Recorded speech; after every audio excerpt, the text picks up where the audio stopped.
Ladies and gentlemen, allow me to introduce my daughter. A total squandering of prime genetics. Those were the first words my father spoke into the microphone. He tipped his glass of aged Cabernet toward me, a shark-like grin spreading across his face. She spends her life wallowing in the grit of the streets, he continued, his voice dripping with practiced disdain. Tending to the city's refuse instead of building upon my legacy. Truly a tragedy. The 300 guests in the Denver ballroom erupted in a wave of polished laughter. They thought it was a joke, a bit of high society ribbing. They didn't know I had a wireless transmitter tucked into my blazer sleeve, and they certainly didn't realize I was about to turn his $25 million gala into a federal crime scene. I stepped out from the shadows. The sharp, rhythmic click of my heels on the marble floor cut through the lingering laughter like a blade. The room fell into a heavy, dangerous silence as I walked straight toward the stage. My father watched me approach, his eyes narrowing. He was expecting a scene, perhaps a tearful plea for his approval or a public breakdown. He expected the girl he had spent 20 years breaking. He didn't get her. I reached out and took the microphone from his hand. He was too stunned to resist.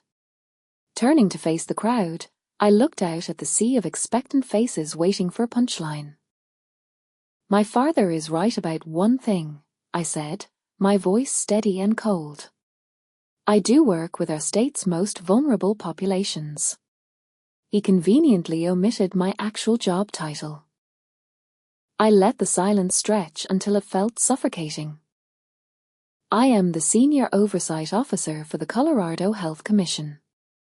I am also the sole signatory with final veto power over the $25 million grant Dr. Sterling has been campaigning for since January. The ballroom didn't just go quiet, it froze. The air seemed to vanish from the room. My father's face shifted from flushed arrogance to a sickly, ashen grey in a heartbeat. He dropped his glass. It shattered at his feet, the dark wine spreading across the white stage like a fresh wound. I didn't look at the mess. I opened the thin leather portfolio I had carried with me. Let's discuss this proposal, shall we? The Sterling Center for Urban Recovery. It sounds noble on a brochure. However, I conducted a line-item audit this morning. I looked directly at the wealthy donors in the front row, the men and women who had come to buy a piece of a legacy. 80% of this requested budget is earmarked for facility upgrades. Specifically, custom Italian furniture for the executive suites and heated marble flooring for the private lobby. Not a single cent has been allocated for actual patient beds or medical supplies. I flipped another page, the sound of the paper crisp and loud in the cavernous room. Section 4 covers administrative transportation. $300,000 for 2 luxury SUVs for a non-profit purportedly serving the homeless. I turned to my father. He was trembling now, his mouth working but producing no sound. He looked like a man who had forgotten how to breathe. This isn't a medical facility, I said into the microphone. This is a retirement fund disguised as a charity. Dr. Sterling, your application is formally rejected due to gross financial mismanagement and attempted fraud. You will never see a cent of state funding as long as I hold this office. I dropped the microphone. It hit the stage with a heavy, distorted thud that echoed through the speakers. I turned and walked away, never looking back. I could feel the shock radiating off the crowd. For nearly 3 decades, I had been the invisible disappointment, the ghost in his house. Tonight, under the lights he had paid for with money he didn't truly have, I was the only thing anyone could see. 10 years earlier, in the mahogany-lined library of our estate, my father had held my acceptance letter to the state's top social work program. He didn't smile. He didn't offer a congratulation. He walked over to the fireplace, crumpled the paper in his fist, and tossed it onto the glowing logs. "You want to be a janitor for human wreckage?" he had asked, brushing the ash from his palms. "Go ahead. But don't expect me to fund the destruction of your life. From the moment you walk out that door, you are dead to me." He thought he had incinerated my future that night. He thought that by cutting me off and refusing to speak my name for a decade, he had erased me. But fire doesn't just destroy, it tempers. While he was busy building an empire of vanity projects and cosmetic surgeries, I was working double shifts. I put myself through graduate school on loans, raw men, and pure, unadulterated spite. I worked my way from a caseworker in the trenches to a district manager, and finally, to the state board. He never knew. He never bothered to ask. To him, I was a ghost, a failure he occasionally used as a punchline to make himself feel more substantial. That blindness was his fatal mistake. I looked down at him from the edge of the stage. He was gripping the podium, his knuckles white, staring at me as if I were a stranger who had just broken into his home. He didn't recognize the woman standing before him. He only saw the shadow of the girl he had thrown away. The truth was, I had watched his grant application land on my desk 6 months ago. I saw the padded figures. I saw the shell companies listed as primary contractors. I could have killed the project then. I could have sent a concise, professional email and ended it without fanfare. It would have been efficient. It would have been easy. But it wouldn't have been justice. If I had rejected him in the quiet of an office, he would have spun a web of lies. He would have blamed bureaucracy, or partisan politics, or simple bad luck. He would have found another mark to charm, another way to keep his house of cards from collapsing. I needed to cut the head off the snake. So, I waited. I approved the preliminary rounds. I let him believe he had already won. I watched him book the grandest hotel in Denver. I watched him order the lobster and the vintage reserves. I waited until he had gathered every power player in the city, every witness he needed to validate his bloated ego. I let him build his own courtroom, hire his own jury, and pay for his own execution. "You didn't just build a gala, Dad," I thought, looking into his terrified eyes. "You built a trap, and you walked right into it." He had mistaken my 6 months of silence for submission. He didn't realize it was the silence of a hunter waiting for the target to get comfortable. He wanted a show. I gave him one. "I hope the lobster was worth it," I whispered, just loud enough for him to hear before I turned my back on him. The air in the room was no longer heavy, it was electric. And for the first time in my life, the atmosphere didn't reek of his expensive cologne. It smelled like clean, cold justice. I pushed through the heavy service doors, leaving the murmurs of the ballroom behind. The air in the staff corridor was frigid, smelling of industrial-grade cleaner. I didn't run. I walked with the steady, measured pace of someone who had just finished a day's work. I just wanted to get to my car, to the silence, to the end of this long, ugly chapter. But monsters don't just die because you cut off their food supply. Sometimes, they get hungry. I heard the door slam open behind me. It wasn't a normal entrance, it was a collision. I didn't need to turn around to know who it was. The heavy, frantic breathing gave him away. "You stop right there." His voice echoed off the concrete walls, stripped of all its public polish. It was raw, ugly, and wet with rage. I stopped. I turned slowly. Dr. Sterling stood 10 feet away. His impeccable tuxedo was rumpled, his face a mottled map of fury and sweat. The veins in his neck bulged against his collar. He didn't look like a brilliant surgeon anymore. He looked like a cornered animal. You think you can walk away? He lunged forward, closing the distance before I could step back. He grabbed my wrist, his fingers digging into my skin hard enough to leave bruises. You think you can come into my house, in front of my peers, and humiliate me? I looked down at his hand on my arm, then up at his eyes. I didn't pull away. I just stared at him with absolute clinical detachment. Let go. Or what? He hissed, leaning in close. I could smell the wine on his breath, sour and stale. You'll write another report? You'll tattle on me, you ungrateful, treacherous little brat? I gave you life. I put a roof over your head. And this is how you repay me? By destroying my reputation? And there was the truth, naked and ugly. I watched him unravel. Suddenly, everything made sense. For years, I thought he hated my career because it didn't make money. I thought he despised my choices because they weren't prestigious enough. But looking at the sheer panic in his eyes, I realized I had been wrong. It wasn't about the money. It wasn't even about the grant. It was about the hierarchy. In his mind, he was the sun. I was just a moon meant to reflect his light or fade into the darkness. But tonight, the moon had eclipsed the sun.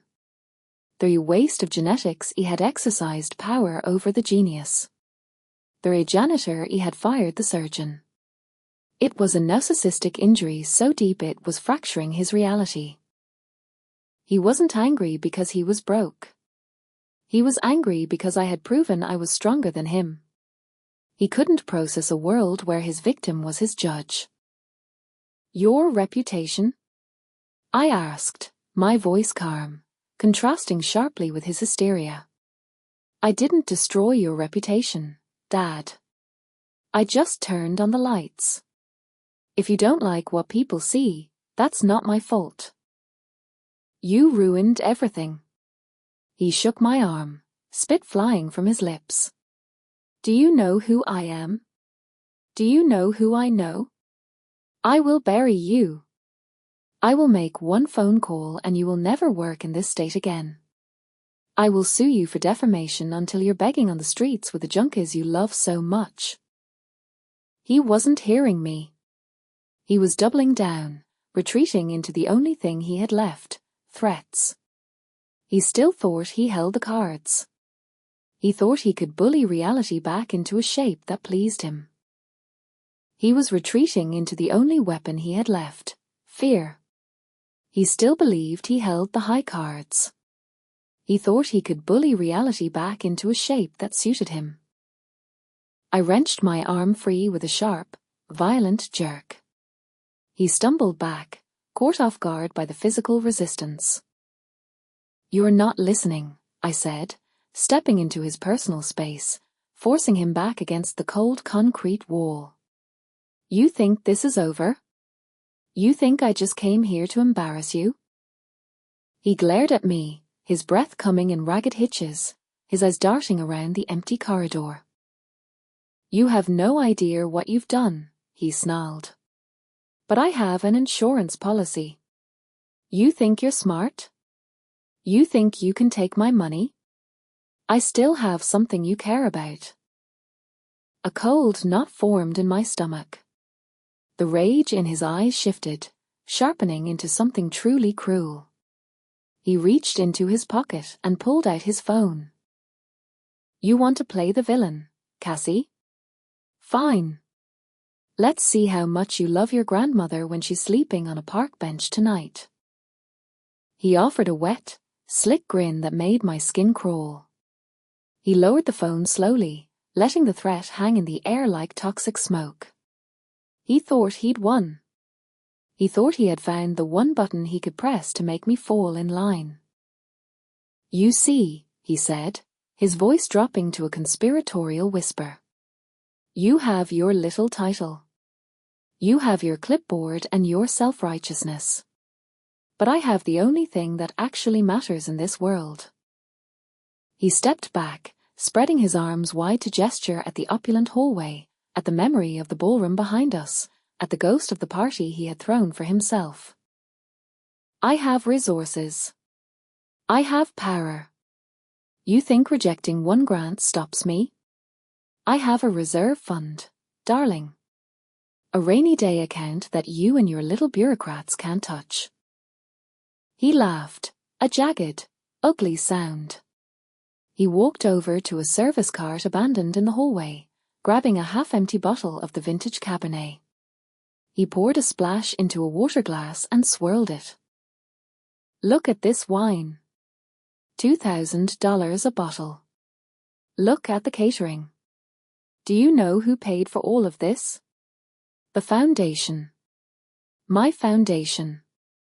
I can write off a $100,000 party as a donor cultivation. I can fly to Paris on a research trips. I live in a world where the rules are mere suggestions and money is the only law. You can't hurt me. I am the institution. He took a sip of the wine, his eyes locked on mine, daring me to challenge him. I didn't blink. I didn't flinch. I simply reached into my pocket and pulled out my own phone.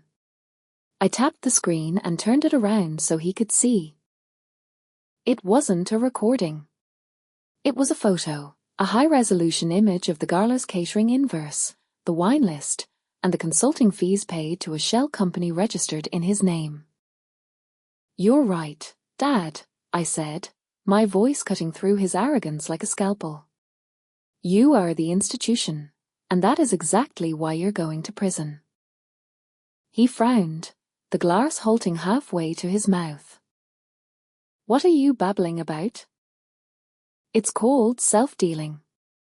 Under IRS Code 4941, it is strictly prohibited for a private foundation manager to use charitable assets for personal benefit. No luxury dinners, no vintage wine, and certainly no ego-stroking parties for the chairman. I swiped to the next photo, a screenshot of the federal statute. You just admitted, boasted, actually, that you used foundation money to pay for this night. That isn't a loophole, Dad. That's tax fraud. It's embezzlement. And when you combine it with the inflated construction contracts I found in your grant proposal, it's a RICO case. The color drained from his face so fast it looked as if the blood had simply evaporated. He lowered the glass, his hand shaking so violently that the wine sloshed over the rim, staining his white cuff a deep, permanent red. I took photos of the menu. I continued, relentless. I took photos of the wine bottles. I have the inverses. And 30 seconds ago, while you were bragging about your slush fund, I uploaded all of it to a secure server shared with the IRS Criminal Investigation Division. You wouldn't, oh, he stammered. I already did. This isn't a party anymore, Dad. It's a crime scene, and you just gave me the confession. He stared at the phone as if it were a loaded weapon. The swagger vanished. The titan of surgery was gone. All that remained was a greedy old man, terrified of the consequences. You traitor, he whispered. No. You committed the crime. I just turned on the lights. Panic twisted back into a desperate rage. Instead of surrendering, he gripped his phone and hovered his thumb over a contact. Delete those photos, he snarled. Or I stop the payments to your grandmother's nursing home tonight. By morning, they'll have her bed out on the sidewalk. He flashed the screen at me, Cedar Glen Senior Care.